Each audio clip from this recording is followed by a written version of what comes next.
முற்றம் நேயர்களுக்கு வணக்கம். நேயர்களே, தமிழகத்தில் ஒவ்வொரு நாளும் வெவ்வேறு நிகழ்வுகள் நடந்து கொண்டே இருக்கின்றன. அவைகள் மக்கள் நலனுக்கு முரணாகவும் இருக்கிறது, நலன் சார்ந்தும் இருக்கிறது.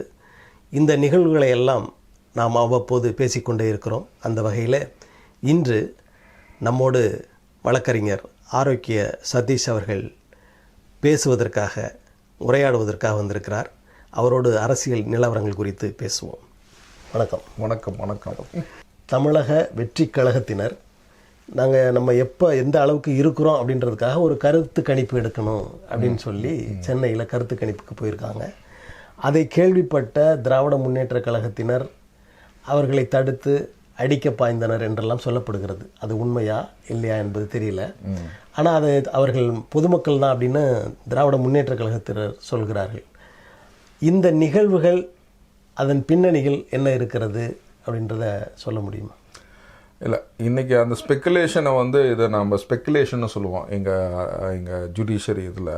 அதை நான் மக்களுக்கே விட்டுறேன். ஓகேங்களா? நீங்களே சொன்னீங்க, தமிழக வெற்றி கழகம் களம் காணவில்லை, கணம் காணவில்லைன்னு. களம் காணாதவர்களை எதுக்கு மக்கள் அடிக்கணும்? யாரை கரெக்டாக அடிக்கணுமோ மக்கள் அவங்கள அடிப்பாங்க. புரிஞ்சுங்களா? இதுலேயே முதல் பொய்யின்றது தெரிஞ்சு போச்சு.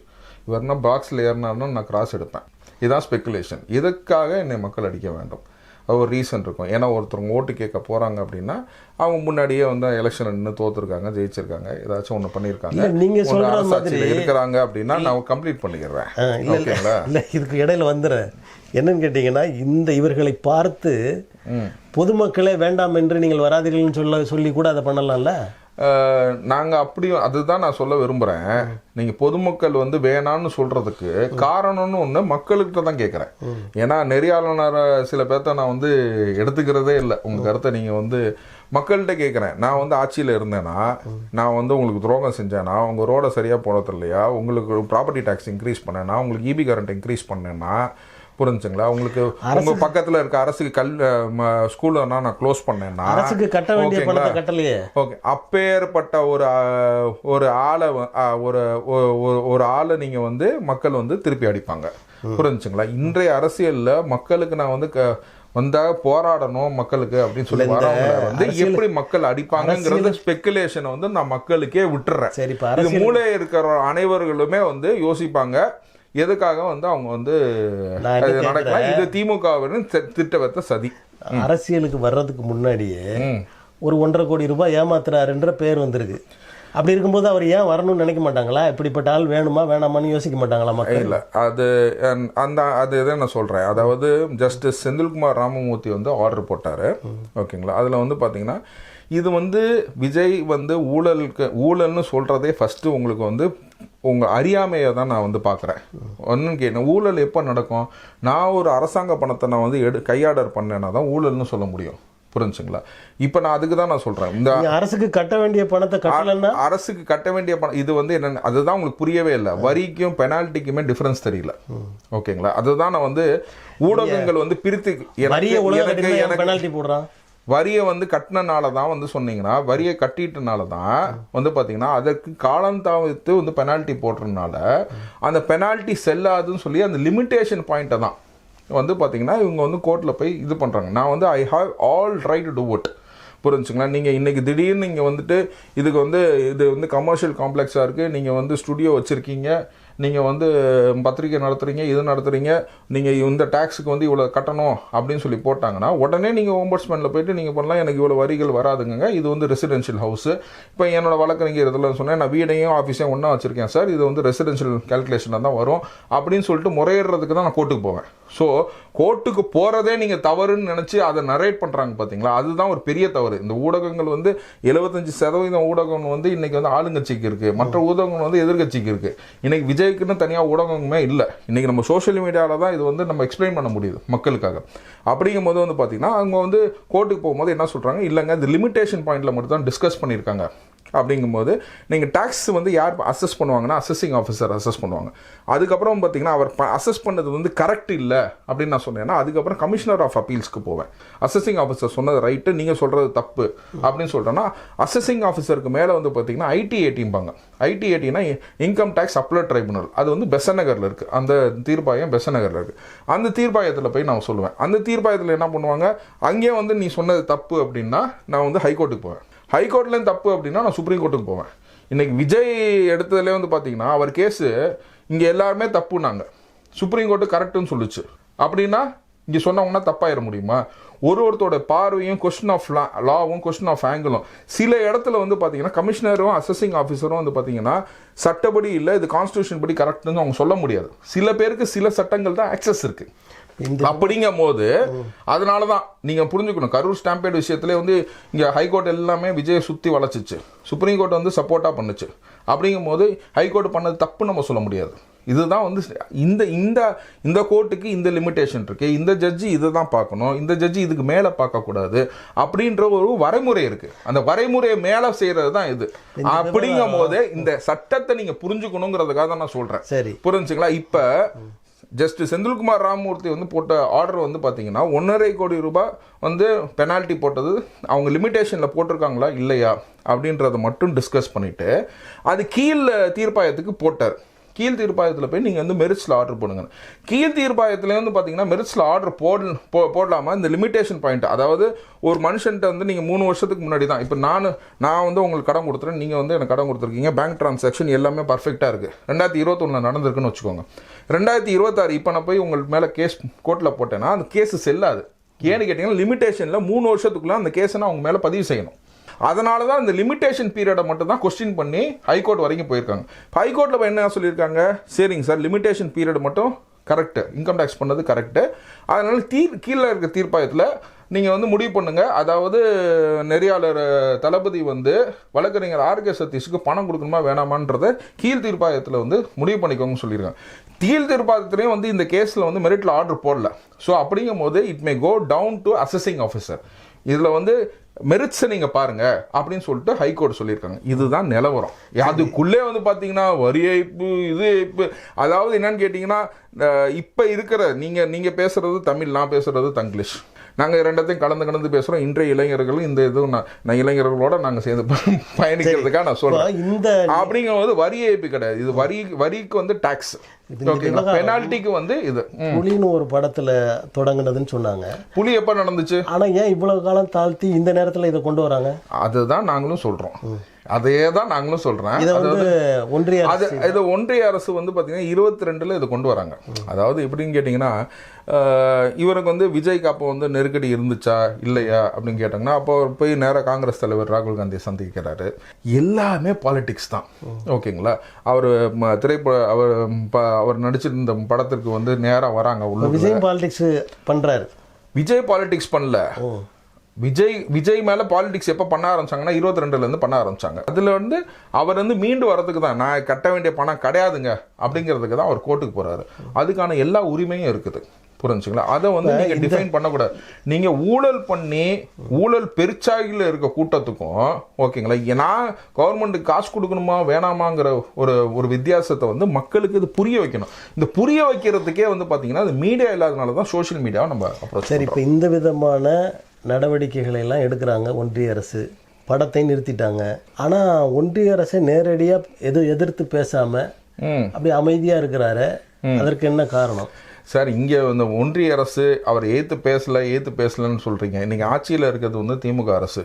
ஓகேங்களா? நம்ம TN அசம்பிளி எலெக்ஷனுக்கு நம்ம ஃபைட் பண்ணிட்டு இருக்கோம். படத்துக்கு வாங்க, நீங்கள் தேர்தலை விடுங்க. இங்கே ஒன்றே நிமிஷம், படத்துக்கே நீங்கள் எடுத்துக்கிட்டீங்கன்னா சரி, நான் வந்து தாவேகா கட்சியில் ஒரு பெரிய வந்து ஒரு ப்ளஸ் பாயிண்ட்டாக நான் என்ன பார்த்துருக்கேன் அப்படின்னு கேட்டிங்கன்னா, அவர் கரூர் விஷயமா இருக்கட்டும், அப்படி இல்லைன்னா வந்து இப்போ அவர் CBI அவர்களுக்கு அழைத்த விஷயமா இருக்கட்டும், இந்த ஜனநாயக பட விஷயமா இருக்கட்டும், ஓகேங்களா, அவங்க வந்து தேசிய ஊடகவியலாளர், மாநில ஊடகவியலாளர், ஏகப்பட்ட ஊடகவியலாளர் அவங்க போட்டிருக்காங்க. யாருமே ஒரு சேனலில் கூட பார்ட்டிசிபேட் பண்ணல சார். அதாவது என்னன்னு கேட்டிங்கன்னா, இதுதான் டிசிப்ளின்டு பார்ட்டி அப்படின்றத நான் எதுக்கு அட்டைன் பண்ணுறேன்னு கேட்டிங்கன்னா, when it is before the court, it should not be adjudicated before the media. இந்த மீடியா ட்ரையல் நடத்தக்கூடாதுன்றது வந்து அவங்க ரொம்ப கேர்ஃபுல்லாக இருக்காங்க. அதில் நான் ரொம்ப அப்ரிஷியேட் பண்ணுறேன். யாருமே, அதாவது விஜய் மட்டும் இல்லை, யாருமே இந்த கோர்ட்டில் இருக்கிற கேஸை வந்து யாருமே பேசுறதில்ல. இந்த மீடியா ட்ரையலை அவாய்ட் பண்ணுறதே வந்து பார்த்தீங்கன்னா இந்த கட்சியோட பெரிய ப்ளஸ் பாயிண்ட். ஆனால் அதை அப்படி வச்சுட்டு உங்களை மாதிரி ஆட்களை தூண்டி விட்டு பேச விடுறாங்கல்ல. இன்னும் சார், நான் இப்போ தான் என்னை தூண்டி விட்டீங்கன்னா நான் வந்து தாவேக்கால இருக்கிறேன். உங்களன்னு சொல்ல இந்த மாதிரி இல்லை, அதுதான் பாருங்க, அதான் நீங்கள் பேசுகிற வார்த்தைகள்லே வந்து பார்த்தீங்கன்னா உங்களை மாதிரி அப்படின்ற எல்லா நிகழ்வுகளும் இப்போ நான் தான் சொல்கிறேன். இப்போ நான் வந்து சொன்னேன், அவர் வந்து டிஎன்பிசிக்கு வந்து எக்ஸாமினேஷன் நிப்பாட்டினதுக்கு வந்து பார்த்தீங்கன்னா விஜய் வந்து கண்டனம் தெரிவித்தார். நான் வந்து கண்டனம் தெரிவிக்கலை. ஓகேங்களா, கண்டனம்னு இது பண்ணி இந்த திமுக அரசுக்கு நான் என்ன சொல்கிறேன், இப்போ டிஎன்பிஎஸ்சிக்கு நீங்கள் அப்ளை பண்ணியிருக்கேன், இப்போ ஏஜ் லிமிட்டு 30 வச்சுக்கோங்க. ஓகேங்களா, இந்த வாட்டி அடுத்த இப்போ இந்த பரீட்சை வந்து நெக்ஸ்ட்டு அக்டோபர் நடக்குதுன்னு வச்சுக்கோங்க. அப்போ நான் 30 வயசை கடந்துட்டேன்னு வச்சுக்கோங்க, நான் பார்ட்டிசிபேட் பண்ண முடியாது. ஸோ நான் இப்போ என்ன கேட்குறேன், நம்ம என்ன தான் விமர்சித்தாலும் அரசுங்கிறது இப்போ வந்து தமிழக அரசு வந்து திமுக கையில் தான் இருக்குது. அதனால் என்ன பண்ணுறேன், முதல்வர் அவர்களே, இந்த அப்ளிகேஷன் யாருன்னா போட்டாங்களோ அவங்க ஏஜ் லிமிட் நெக்ஸ்ட் எப்போ பரிச்சை வைப்பீங்களோ அப்போ வந்து அவங்களுக்கு எழுதுறதுக்கு வாய்ப்பு கொடுங்க. ஓகேங்களா, இப்போ என்ன ஆகும்னு கேட்டீங்கன்னா, இந்த மாதிரி நிறைய கேசஸ் நாங்கள் போடுவோம், ரிட் பெட்டிஷனில் போடுவோம். ஐ applied for it on time, அப்போ வந்து மாற்றி வச்சுட்டாங்க, இப்போ எனக்கு ஏஜ் எக்ஸ்பைரி ஆயிடுச்சுங்கிறாங்க, எனக்கு வந்து வாய்ப்பு கொடுங்கன்னு சொல்லி நம்ம ரிட் பெட்டிஷன் போட்டு கோர்ட் வழியாக வருவோம். அந்த கோர்ட் வழியாக வராமல் நீங்களே சொல்லிடுங்க, இதுக்கு அப்ளை பண்ணவங்க எல்லாருமே வந்து eligible for the next examination நீங்கள் சொல்லுங்கள் அப்படின்றத நான் சேர்த்து சொல்கிறேன்.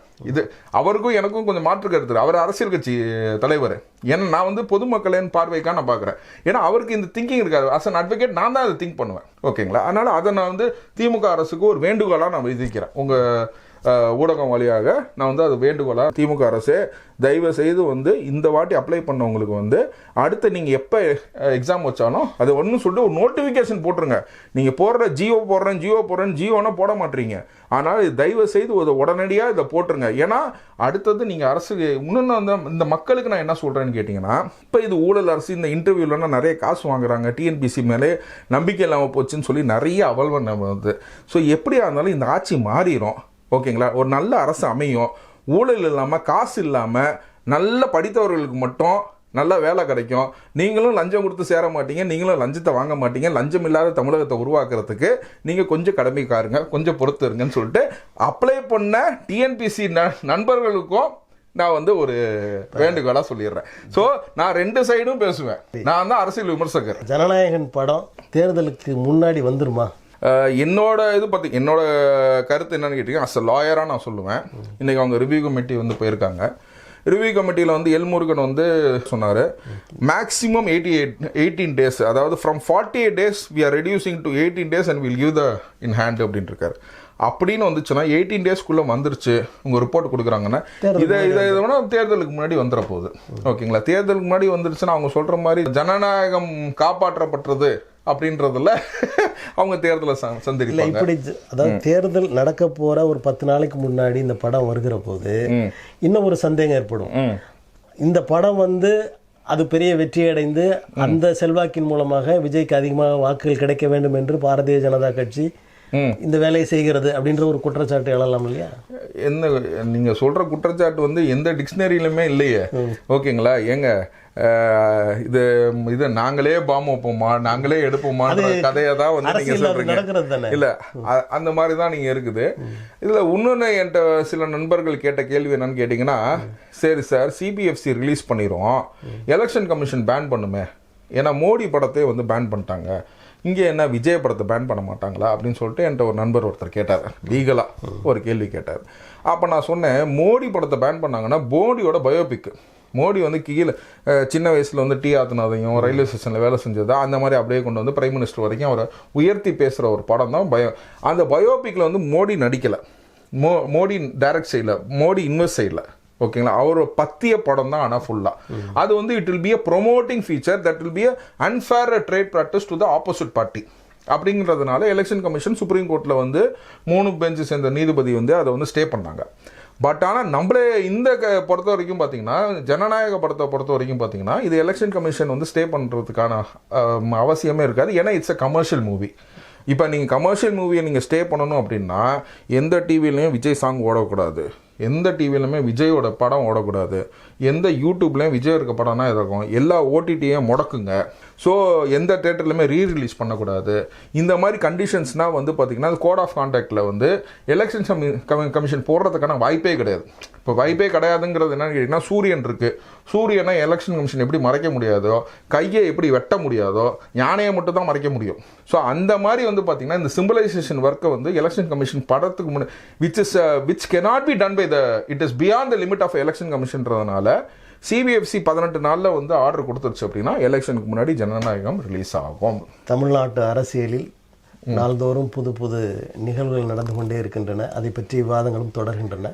நாமும் இன்னொரு விவாதத்தில் கலந்து கொள்வோம். உங்களை வரவேற்கிறோம். இந்த அளவிற்கு நீங்கள் பங்கேற்றதற்கு நன்றியை தெரிவித்து தேங்க்யூ. நேயர்களே, அடுத்த நிகழ்வில் வேறொரு ஆளுமையோடு சந்திப்போம். நன்றி, வணக்கம்.